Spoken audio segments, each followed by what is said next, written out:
Walter Tromm, thank you so much for joining me here in Slovenia to discuss your career. And you're the head of agency at the KTT. Can you explain what the KTT is? KIT is the Karlsruhe Institute of Technology, named a little bit as the MIT. Yes. And it's the merger of the former Nuclear Research Center, then Research Center in Karlsruhe, and the University of Karlsruhe. And what's the department, or what's the purview of the work you do there? I'm head of the Nuclear Safety Research Program, and we're covering all aspects of nuclear safety research, from reactor physics, reactor safety, up to radiation research, and as well waste disposal issues, which is up to now the major part. I'm very excited to talk to you about Germany, because Germany has such a controversial role in the nuclear world right now. But before we get into that, I'd love to just learn a little bit about your story and how you even first became interested in nuclear. The very beginning was a little bit funny, I think.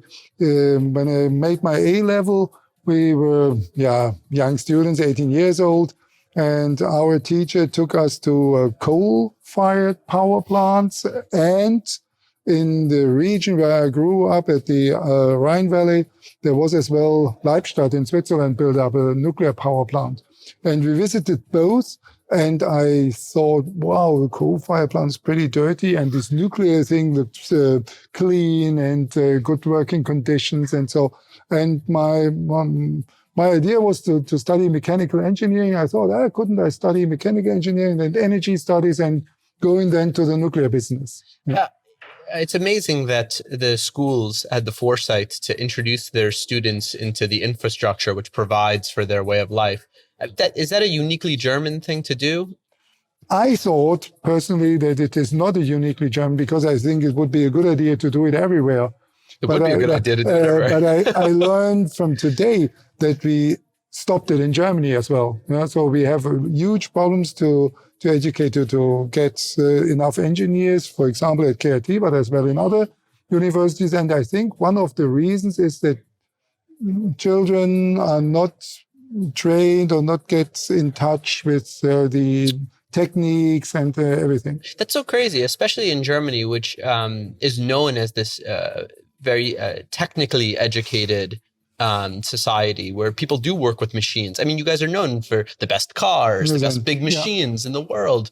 You'd think that that pride and how important it is to your economy, that the educators would still see it as important to give students that early fascination with big machines. Yeah, right. Yeah. But I think this is totally gone since at least 10, 15 years.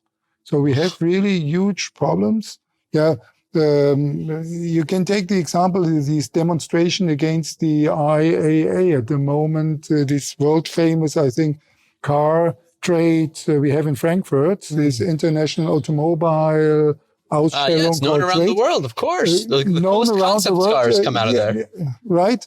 But we have huge demonstrations against it, and we should stop car making and everything. And I think, this is in one sense crazy. One sense, when you look at our society, that they look at, small is beautiful and so on, and we do not need a technique. We should go back to our roots and live more in a environmentally friendly surrounding and so on. Then it might be understandable. Yeah.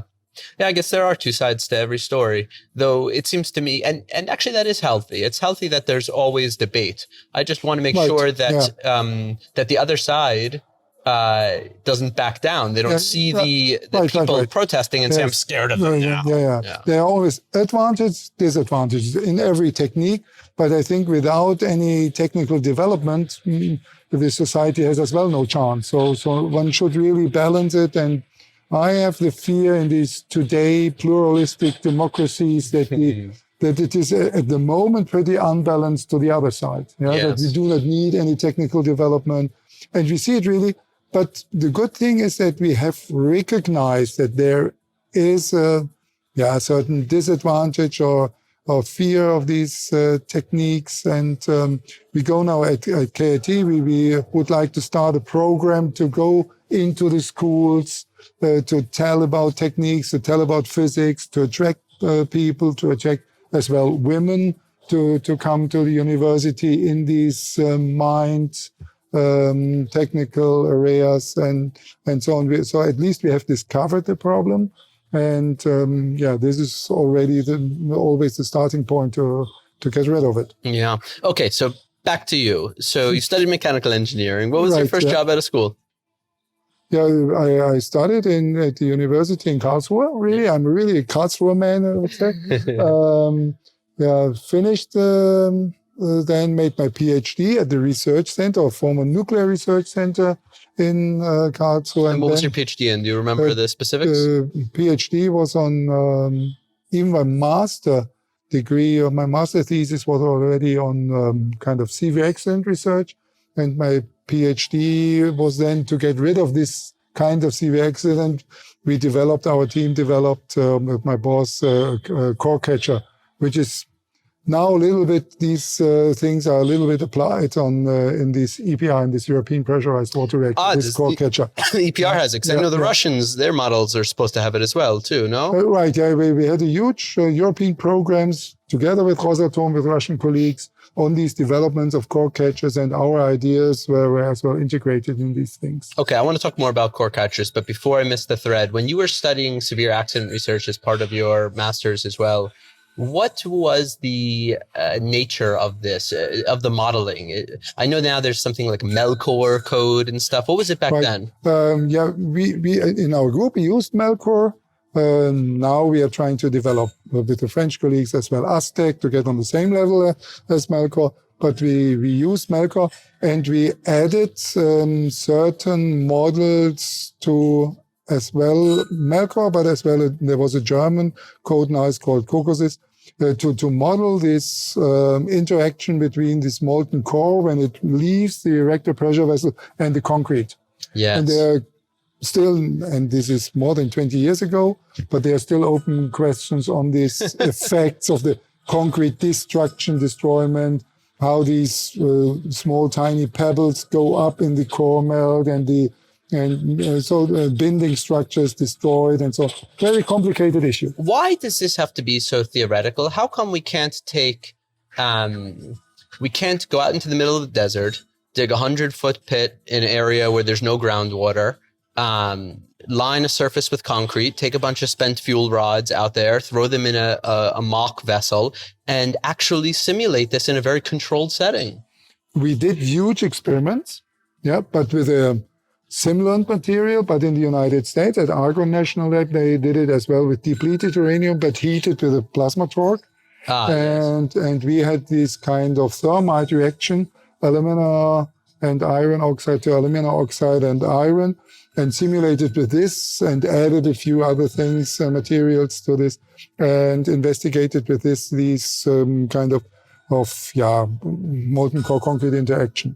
So we did really more than 1 ton of melt, of simulant melt, together with a huge concrete pit. Yeah. So we did a huge experimental things. And not these, what you suggested. Yes. Well, why is it, okay, is it that crazy though? Because you can imagine, Art, if it's in a controlled setting, you can account for gas release by you put a big tent over it. This is all what we did in our facility. So we measured the gas release. We had an exact measurement on all the, we added simulant strontium, so no radioactive strontium, but we added strontium and all these decisive. So ironically, the best way to track any of these materials would be the isotope version.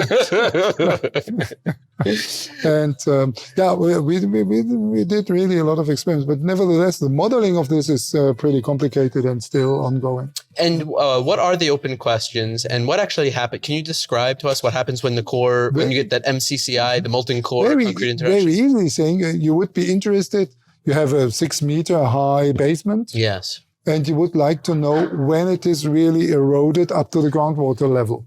Is it in 1 day? Is it in 5 days? Is it never occurring because the thickness is high enough that it doesn't occur? And on the other hand, the radial direction. Yeah. Yes. There are some parts which are pretty important for the whole reactor containment, to stabilize the reactor containment. And you would like to know, does it occur? Does it move? If it spreads, it might eat into the structural material of it. And we have really not yet decisive clue whether it goes more in the radial direction or in the axial direction. And why? There's only so much heat in a molten core, right? You can calculate the entire energy that'll ever be released. Right, the decay heat is known. Yeah. And so why can't we just, instead of putting concrete, and maybe this is what happens with the core catcher a little bit, but why wasn't the theory always, if we know how much heat is known, we know how much heat it takes to melt steel, why not just put $1 million worth of steel plates at the very bottom in some conical form, and it'll just go there and start melting steel, but it can never melt through all the steel because we know how much heat it takes to melt steel.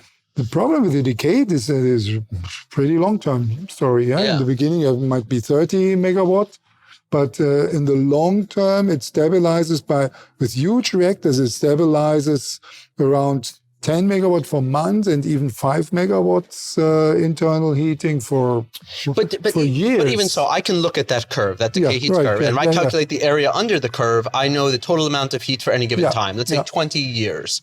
I could then use that to size enough steel that, according to the laws of physics, I just cannot melt this much steel. And yes, it might be $1 million, but $1 million is cheaper than a containment structure, I'm not sure, because we know that the 6 meter concrete and concrete destruction of concrete takes off a lot of heat. But correct me if I'm wrong. When I read about this, it's not that it melts through the concrete, it's that it dissolves the concrete, right? It's not actually transforming the concrete into a liquid state. It's literally eating through it because there's like water molecules in concrete. It just dissolves it. It pulls apart all the sand, but it doesn't necessarily melt. But it solves as well the pebbles. So this is calcium oxide, silicium oxide. So it melts the pebbles and takes off this. But I guess all I'm saying is that. But the destruction, you're right. The destruction of the concrete, of the cement in the concrete, is probably much faster than the. And I only mean it with respect to depth. It is a problem with concrete because even a smaller heat source can keep dissolving, and as gravity pulls it down, you can go much deeper. But I imagine if it was just pure solid steel or just stack of steel plates, that as you melt, it would not go as deep because you'd constantly be mixing more steel in, and then you see what I'm saying? Personally, I would not take steel then, but any kind of ceramic or something. Yes. We made some experiments with steel because there was a debate on the fast reactors, how much steel is immediately dissolved by the jet of sodium, for example. And we just 2 weeks ago, we made some experiments as well with thermite melts, and it goes 1 meter deep in steel immediately in a few seconds even, So the heat the superheat is so high that steel's molten immediately. But you're right, if you take a huge ceramic layer, then it will, at a certain time, it will stop and release probably the heat just to the containment. But the containment is the second issue, You have to always to balance the bad things in a core melt accident, because then you pressure up the containment, and then at a certain moment you have a relief of the fission products through the openings of the containment. Then it's probably even worse. What I wanted to say in the very beginning is that we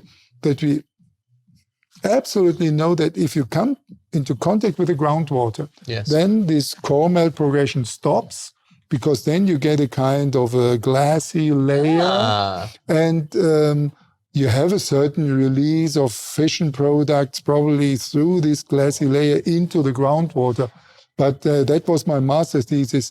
It takes huge time until it gets to the river and all these things. So it is probably much better to pour it on a not so stable layer and to let it drop until the groundwater, and you do not have the pressure build up in the containment. This is so critical to me, the point that you just made right now, because what that says to me, even if it got into the groundwater, as long as it takes a long time to permeate through, which makes sense to me because sand is a filter. We all know this. Anyone who's... And you have to take into account that groundwater usually from autumn to spring varies in the level and in the flow direction.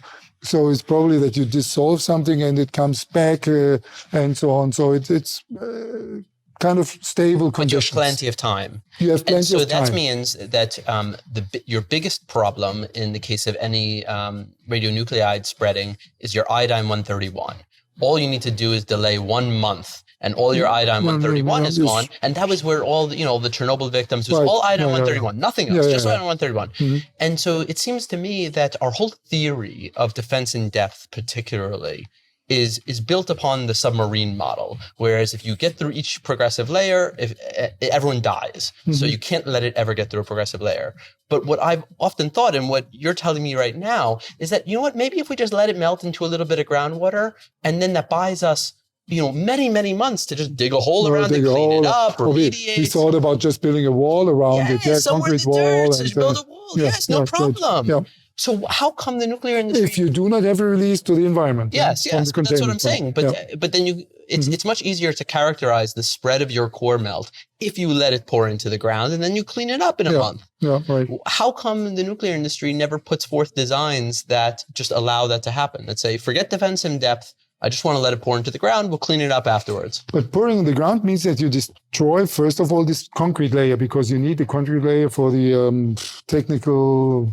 yes, a pad of concrete, the whole thing's up, yes. But you could design your building with concrete posts around the edges and concrete stuff. layer, the bad thing is that you produce the hydrogen, you produce a lot of gases by destroying the... Of course. Yes. So better you would take just a huge ceramic layer or something under the reactor. Yeah. Yes. Yeah, that would be a kind of core catcher. And, right, it's kind of a core catcher. But then I want to take that a step further, because it seems to me that if you did that and you just said, you know what, we can't think of every possible scenario. Next time it's going to be a 10.0 tsunami earthquake. What we're going to do is we're going to assume a meltdown will happen, and then we're going to design a system to make sure a meltdown happens in an elegant way where, there's no... Remember, our goal here is to prevent the spread of source term. That's our only goal, really. It shouldn't be to prevent the meltdown, it should be to prevent the spread of source term. Right. But this is what we more or less did in Germany. In Germany, yeah. Yeah, we have these hydrogen recombiners. If you go through the basement, then you have the hydrogen, so we recombine the hydrogen. But it seems to me then that should give an organization permission to relax on every other requirement, because then it becomes an economic decision and not a public safety decision. Right, yeah. And industry is great at making economic decisions. So what do you think about all this? In this sense, you're absolutely right, yeah. What we all did, and personally, a lot of colleagues and me thought that in these German further developed nuclear power, this convoy type, even if you have a severe accident, you can just go home and stay with the power plant because you have to do nothing. Yeah, we have all these filter systems integrated and so on. Yeah. That the release to the environment would be such a very, very minor contribution to the classical radiological situation. Yes. And so you've been espousing these ideas for decades. I'm just coming into the story right now. But so what's been the pushback over the years? What's the other side of the argument? That nobody trusts you. Which probably that is the reason that they say, but it could occur that. And you have integrated your filter systems. But if you have a huge containment failure, then you do not release all your atmosphere in the containment through the filter, but you have just a crack. And then it's released to the environment directly. And then we have a different situation. And can we really trust your filters? And then came this this 9/11 event.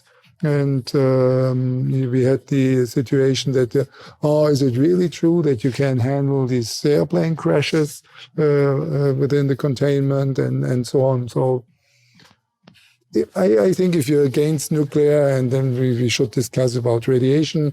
And so if you're against nuclear, you always find some reasons why it might be not possible that this occurs, really. But does that mean the regulator is against nuclear? Because the regulators are the ones who are saying... Yeah, at a certain moment it changed, really, that I had the impression that even the regulator is, which is in Germany pretty complicated because it's Länder issue. So every land or every state of these in Germany has the power of regulation. Oh, really? So it is not a uniform situation in Germany, which is already a small country, but we have each each states have their own regulator. And then there's also a regulator on top, or? Right, yeah. Okay, but the decisive part is the state-owned regulator. Really? Are there any state-owned regulators that are better than others, that are sure. They're easier to deal with? It's always, it depends on who is just in power. Is it the Green Party, is it the Conservative Party? Even these things are decisive.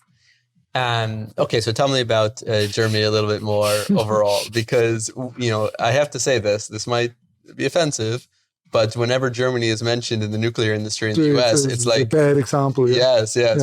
People are like, those Germans, they're so stupid. So what happened? What happened in Germany? Germany was so impressive. They built so much nuclear. In the history of their tradition, I mean, they're great at building big projects, infrastructure, machinery. They're good at machinery. So what happened? Yeah, this is a good question. I think the nuclear industry made a lot of mistakes. We discussed it a lot in Europe with all the other colleagues. Honestly speaking, I think that in the very beginning, might be in other countries a bit the same situation, in the very beginning, in the 50s, 60s, when the reactors were built up, these colleagues were pretty arrogant, let's say. They came with the attitude, we know about nuclear physics, and people don't know anything about it. Leave us alone. We do this for you. We produce the energy. Don't touch it. And we do this in a safely manner, and nothing can happen. We can guarantee you. And it's much cleaner than coal plant. And this was the situation here in Germany, in the western, northern part of Germany, where all these coal minings happened, that it was really, really dirty. And so people were happy with the nuclear energy and there's a clean energy and we have enough of it. And the situation was as well that in the south we had no coal. So people were hunger of energy, of electricity, of power. And so that was a good opportunity to build up these reactors in Bavaria and Baden-Württemberg, so in the southern part of Germany.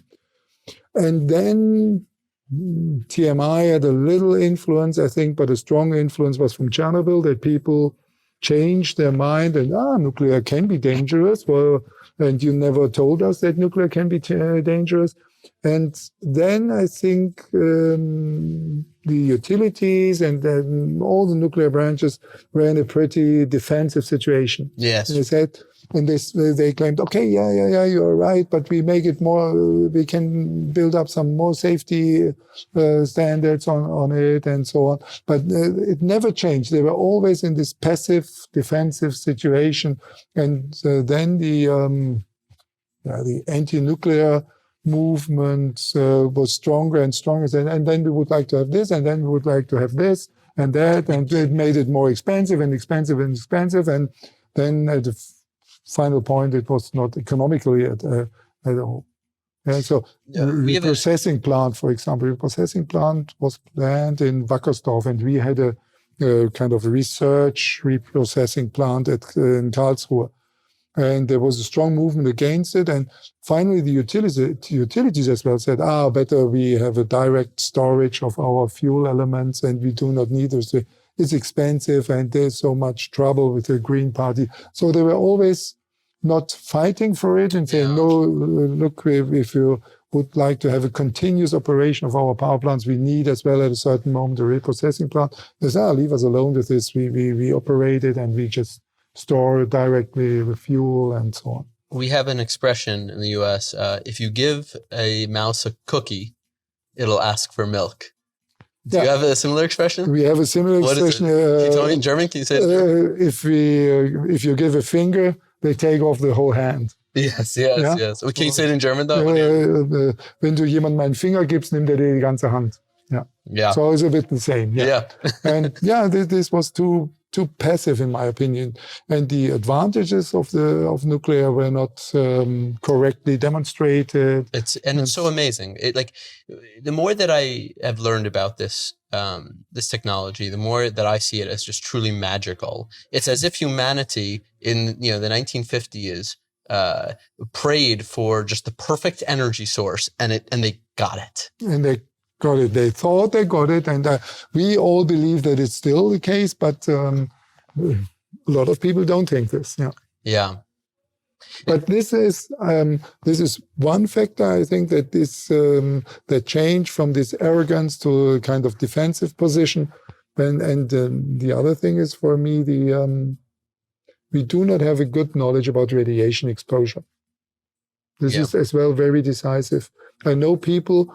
We have a research reactor which was phased out, so stopped operation 20 years, 30 years ago, and dismantled. Certainly fuel elements were taken out and everything. And still today we have politicians.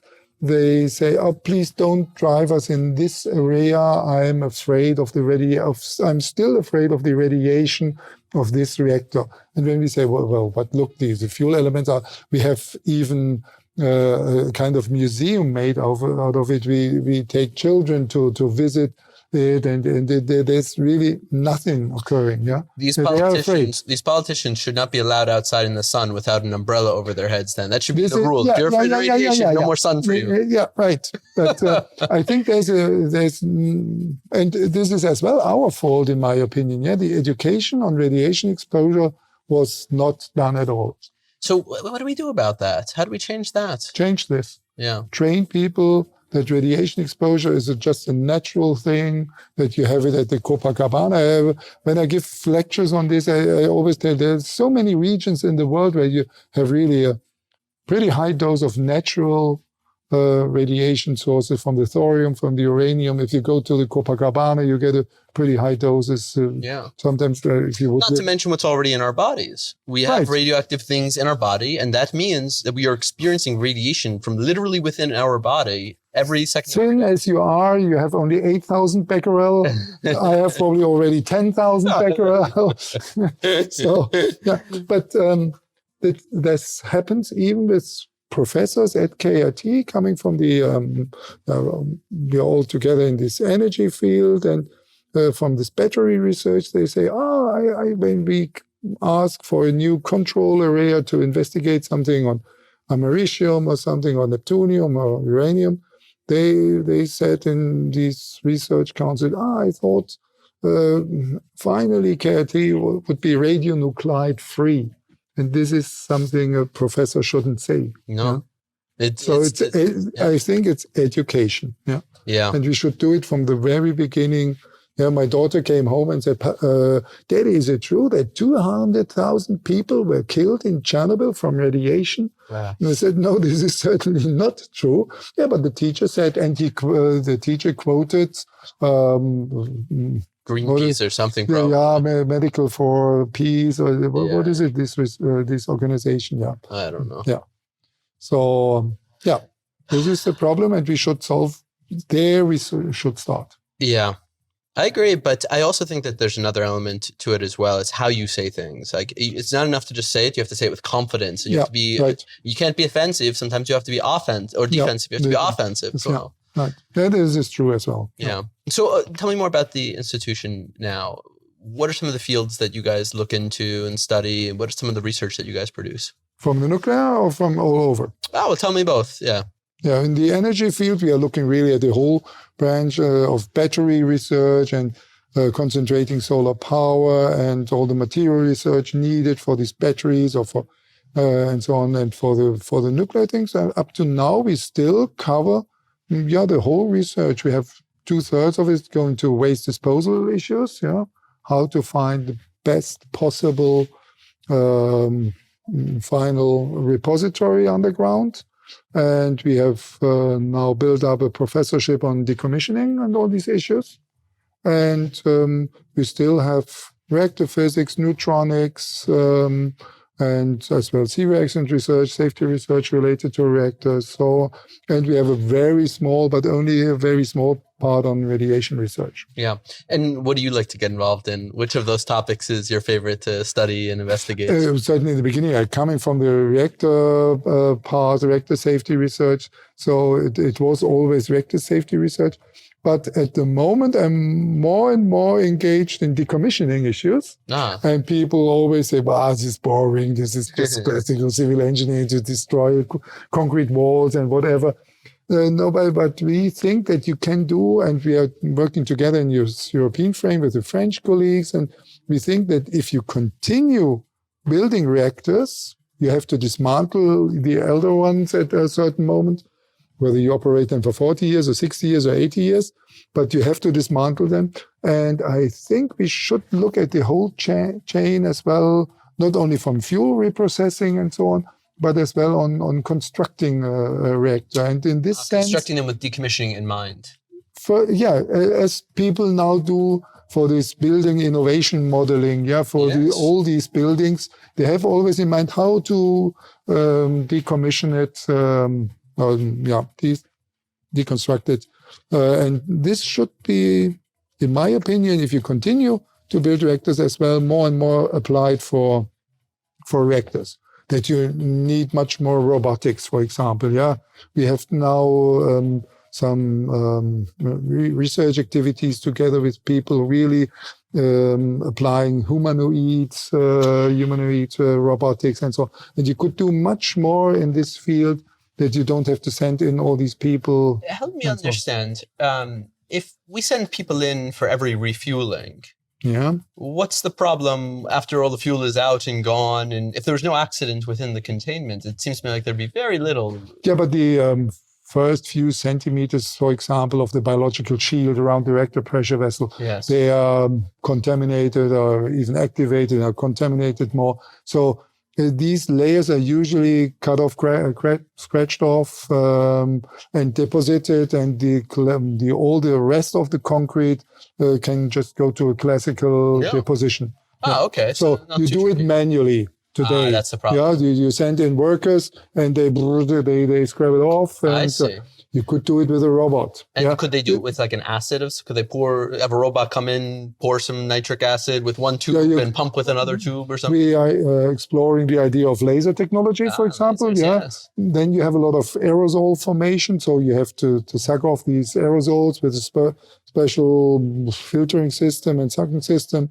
But we are looking at different types of destruction of these things. And I think this is as well interesting from a civil engineering point of view. Yes. And as well the melting of reactor pressure vessel or cleaning of reactor pressure vessel and the whole primary circuits, the steam generators in a pressurized water reactor. And so I think you can have some more and good ideas to apply them and to facilitate the procedures and facilitate this market. And why, you're going to see my biases here. Why decommission at all? Why not just say, listen, every single nuclear site is, whether we feel like the reactor core itself has lived its life, it's still a building that's been done the environmental permits, it's got infrastructure in place, it's got electric cables, water pipes. Why can't a decommissioning always just be a refurbishment in some sense or another, where you say, okay, yes, we're going to go in and we're going to take out the pressure vessel. We'll go in, we'll take out the steam generator. We'll go in, we'll take out all the pipes. We'll take out all of this stuff,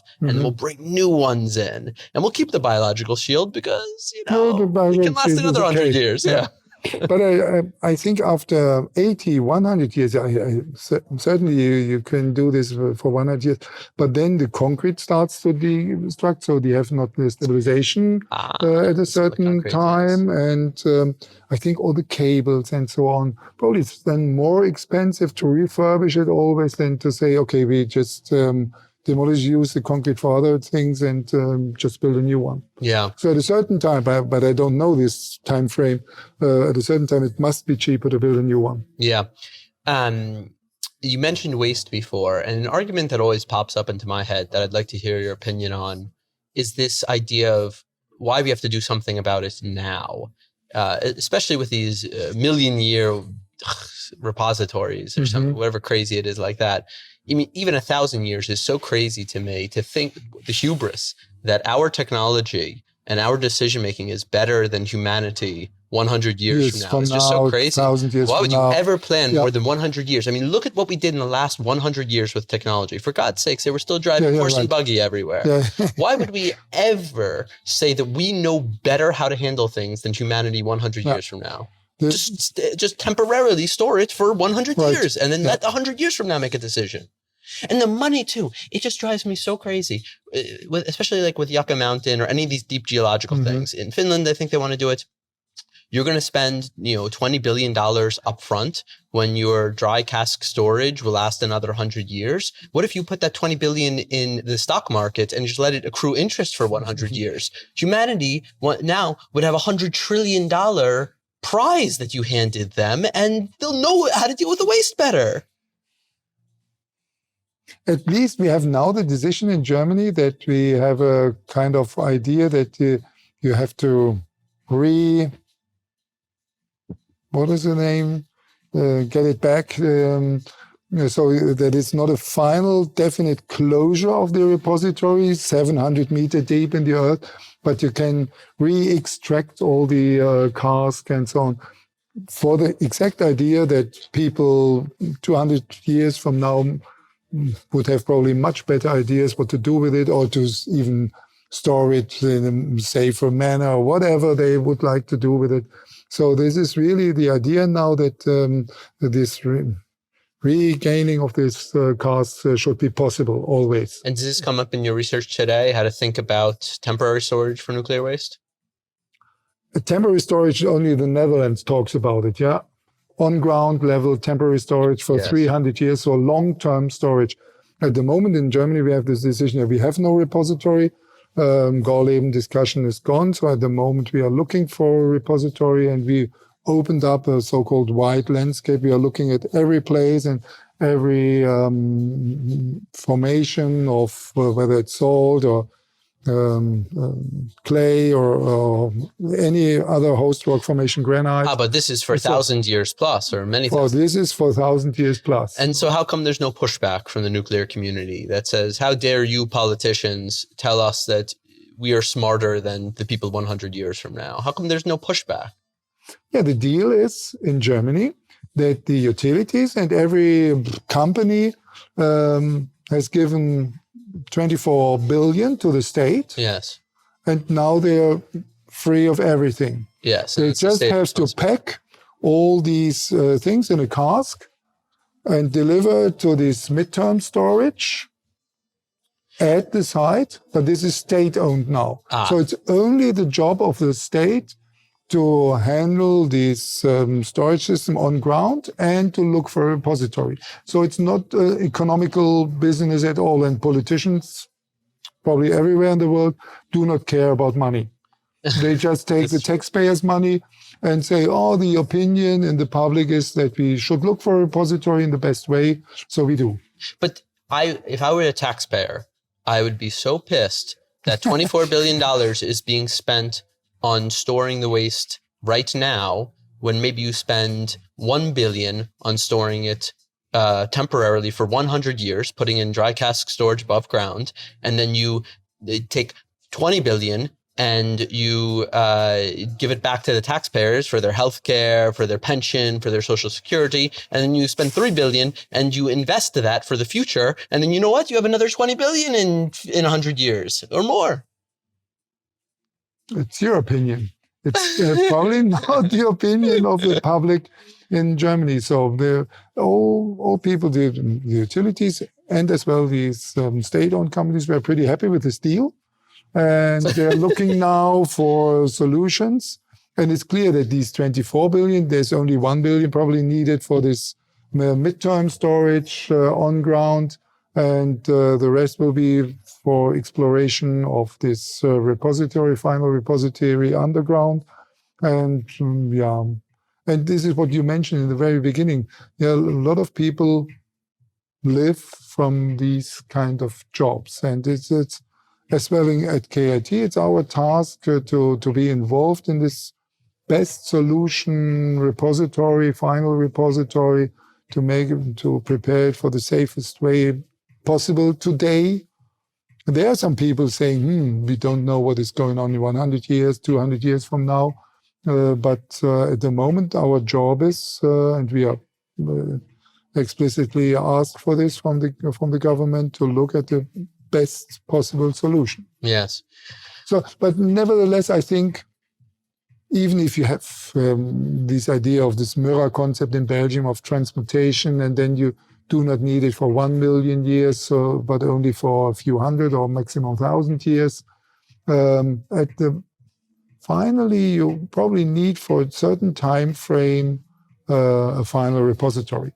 Whether you keep it open or not, this is certainly a good discussion, because then you would have to extract all these cars and transmute these fuel elements and what put them back. What about just dilution? Because it seems to me after 1 month, all your iodine-131 is gone. That's what we're worried about, traveling through the environment and collecting up through biology and maybe getting into someone's thyroid at some point or another. But it's all gone after 1 month. So, I mean, what about just running the calculations? We take all of our waste, we grind it up into a powder, we dump it in the ocean. There's already a ton of uranium in the ocean. The ocean is already radioactive. We see zero increase in radioactivity, in magnitude of radioactivity. Yes, you could pick up specific signatures, but you see zero increase in overall, because the ocean is so big. And you could do this for the next 10,000 years worth of nuclear energy, and you'd still never see an increase in overall magnitude of the ocean's radioactivity. It's just too big. They saw, first of all, it's at least what I know from Germany, but I think in all European countries, it's totally forbidden, by law, with this dilution concept.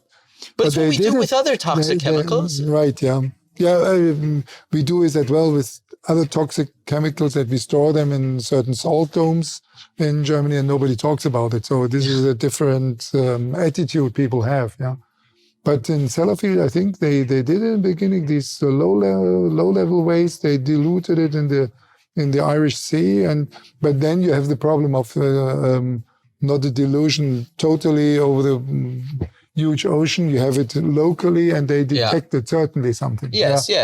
So you have to, as in Fukushima, if you look actually dilute instead of pretend to dilute. 50 meters around Fukushima, then you can detect something, but you have not a good solution. Well, it's first of all, and I don't know whether, how do these, do they agglomerate or whatever can happen with these things? I don't know. But I think on the other hand, this Møller idea for a European solution, that would be not that bad. Certainly in Germany, we are looking for our own repository. But as I said in my presentation as well, I'm convinced that Europe would be a great idea. And these kind of United States of America, what you have applied for United States of Europe, would be for me an excellent idea. And then we would have to look as well for kind of European repositories. We are here in Slovenia. Is Slovenia able to build up a repository only for Krško power plant? That would be really nonsense, in my opinion. Right. So we should look for regional ideas, or might be even for European ideas, and then this kind of transmutation could be a good idea, and then to try to do something with what we call waste, which is not waste, but what we call waste. And then if you're going to apply fast reactors, then you need a certain amount of starting. It's just fuel for fast reactors. Fuel, and you can use it much better than we do today. And then you would have really kind of long-term energy source for 10,000 years or even more than that. Yes. So, okay. So tell me, your perspective on the future of nuclear. If we were to, as we wrap up here, maybe you can just kind of look out 10, 15 years and tell me, what do you think could happen? If we got our act together, if we convinced enough people, we got the communications in line, the education in line, what do you think the world could look like with nuclear? I think for Germany, this story is certainly gone at the moment. We will phase out 2022. The last reactor will be shut down, and I think nobody discusses this anymore. This is clear. But for Europe, I think the situation is very different. There are some countries thinking about a phase out, but some countries are sure that they will continue. France, but as well in Eastern Europe, the story goes on with the assistance of Rosatom or not. This doesn't matter, but I think the nuclear story will continue. And even Poland, they are thinking about the nuclear power plant. So that would be a so-called newcomer state going into nuclear. So this is the one part. The other part, I think, is a lot of people tell me, in Germany, you make this huge experiment with this energy transition, and we observe what is going on with you. At the moment, they have all the opinion that it is a total disaster. Our CO2 emissions are even increasing or stabilizing on a very high level, and France and other countries are much better with the CO2 emissions. And we always promise there, if we have more renewables, then it will be better. And 2050, we have our plans and so on. But at the moment, we see that it is obvious if you shut down a nuclear power plant, you have shut down 1,200 megawatt electric with zero CO2 emission. And if you substitute it with coal, then it's clear that there must be a difference in the CO2 balance. But so many people in the European frame tell me, we look at your transition experiment and see what's happening. And on the other hand, they say, Germany is pretty rich and you might be that you can afford it. We spend usually about 30 billion plus on these renewable energies compared to coal or compared to nuclear. Yeah, so we always have the question to balance it. But 30 billion every year times 20 years, it's 600 billion euro we have spent in the last 20 years. Additional amount of money for this transition in only electricity market. Yeah, we do not touch any, it's not the primary energy consumption, yeah, because we still rely on oil for heating, we still rely on gas and fuel made of oil for mobility. And so this is only 1/3 of the primary energy consumption. We have spent an additional 600 billion in the last 20 years. So it's an amount of money. It's obviously Germany can afford it, I don't know, but it's certainly an amount of money which wouldn't like Italy to spend or other countries to spend. So that's where we've been. Where could we go if we got our act together? What's the most optimistic scenario? Yeah, that could be a change. I think if people see, this success story is not a real success story in Germany, then I think people start thinking in Europe and start changing as well their attitude. And in combination with what we discussed before, that nuclear is not that bad as people think, that could be really a change in the opinion, in my opinion. And on the other hand, I would say this idea of these smart, small modular reactors, that could be as well something, might be then you can have a balancing of these renewables, that you'd have some wind farms, but you can balance this as well with these small modular reactors, because I don't know any nice storage system at the moment. So that could be really all these new ideas coming up at the moment. That could be really a change. And in 15 years from now, we certainly see whether Germany's transition was a success or not. And then we probably start rethinking in Europe, and this will be a driving force as well for other countries. Yeah? We never talk about Africa and all these countries which have a level of energy consumption which is far away from us, far below of our European energy consumption. And if can we do this all with renewables and storage systems we do not have at the moment? I'm pretty skeptical. Walter Tromm, thank you so much. Thank you.